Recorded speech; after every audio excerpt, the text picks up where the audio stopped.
सुरक्षा गार्ड अब police protection में करेंगे एक भट्टा में मजदूरी का काम। भागलपुर में अपराधियों के हौसले इस कदर बुलंद हैं कि हत्या जैसे संगीन अपराध को अंजाम देकर बेलगाम अपराधी पिछले 7 महीने से पुलिस की गिरफ्त से फरार हैं। तो वहीं दूसरी ओर पीड़ित परिवार की गुहार पर न्यायालय को सुरक्षा गार्ड प्रदान करना पड़ता है। गौरतलब हो कि भागलपुर में एक मजदूर को पुलिस की सुरक्षा मिली है। वही भट्टे पर मजदूरी करता था, गांव के दबंगों के डर से काम छोड़ रखा था। अब वह जब भी काम पर जाएगा अपने साथ बिहार पुलिस का एक पिस्टलधारी सिपाही सुरक्षा के लिए मौजूद रहेगा।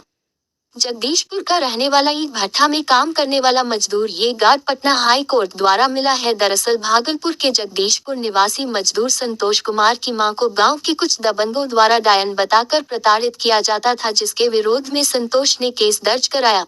दबंगों द्वारा केस उठाने को लेकर दबाव बनाया गया, लेकिन संतोष नहीं माना और फिर दबंगों ने उसके 9 साल के छोटे भाई की निर्मम हत्या कर दी, जिसमें 7 लोगों को आरोपी बनाया गया था, जिसमें एक को गिरफ्तार किया गया है। इससे पहले अगस्त 2022 में भी मिला था मजदूर को गार्ड। एसपी डीएसपी तक न्याय की गुहार लगाते लगाते संतोष थक गया और पटना हाई कोर्ट पहुंचा, जहां से पीड़ित परिवार को सुरक्षा मुहैया करवाया गया, लेकिन अब तक अपराधी पुलिस की गिरफ्त से फरार हैं। संतोष के अनुसार उसके भाई की हत्या की घटना के बाद पिछले साल अगस्त में भी भागलपुर एसएसपी की ओर से सुरक्षा गार्ड मुहैया कराई गई थी, लेकिन कुछ ही दिन के बाद उसे वापस ले लिया गया।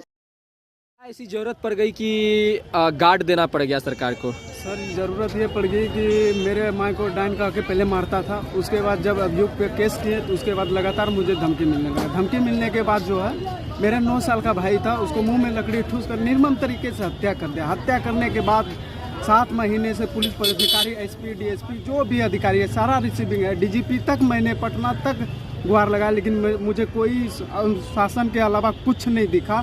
उसके बाद न्यायालय में जाके मैं सुरक्षा की गुहार लगाई कि सर मुझे जान से मारने की लगातार धमकी दे रही है। बल्लू माफिया है, नामजद व्यक्ति लगातार बगीचे में गोली फायरिंग करता है। इस वजह से मुझे काफ़ी भयभीत हो गया। मुझे भी टॉर्चर करने लगा, मेरे पिताजी को भी टॉर्चर करना। इस प्रकार से हम सब पूरा भयभीत हो गए। समझ में नहीं आता था क्या करें। लगता था कि ऐसे कि उससे मरने से बढ़िया कि आत्महत्या कर ले, जो फायदा है कि उस तरह से जिस तरह से मेरे भाई को मरा है सर, उस तरह से देख लीजिए। अभी कहाँ से आपको गार्ड मुहैया कराई गई? कहाँ का चक्कर लगाए तब गार्ड मुहैया कराई? न्यायालय से लगाया सर, भागलपुर से। भागलपुर न्यायालय से? भागलपुर न्यायालय, पटना भी से, वहाँ से भी बोला तो बोला ठीक है, नहीं कुछ दिक्कत, कोई दिक्कत ना। सबसे इसमें विशेष सर आशीष भारती सर का योगदान, वकील साहब का, भागलपुर का वकील साहब का, भागलपुर के पीपी साहब का, सभी का मतलब हमारे साथ और आप सब जितने भी प्रेस रिपोर्टर सबका सपोर्टिंग रहा मेरे। क्या करते हैं आप? हम मजदूरी करते हैं सर, ईंट भट्टे पे काम करते हैं। क्या नाम?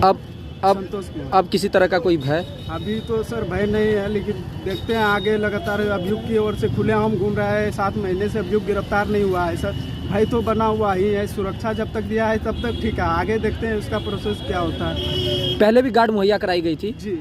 कब कराई गई थी? पहले 8 तारीख 8वां महीना में दिया गया था, न्यायालय से नोटिस आया था मेरे पास, लेकिन पुलिस पदाधिकारी जो है एसपी के द्वारा दिया जाता है नकामबंदी, मतलब कि देने का इच्छा जो नहीं होता है, उस प्रकार से मुझे मतलब क्या अपमानित भी किया जाता था कि क्या करोगे गार्ड लेके, इस प्रकार से उसमें किया जाता था। लेकिन लास्ट में फिर न्यायालय में बोले तब फिर मुहैया करा, 2 महीने दिया, फिर वापस ले लिया। जब फिर मैंने जाकर बोले पदाधिकारी को कि सर अगर मेरे घर में कुछ हो जाएगा तो आप सब जिम्मेदार रहेंगे, तब फिर ये दिया गया है। अब देखिए क्या होता है आगे, तो आप सबके समझ फिर जैसा होता है वो सब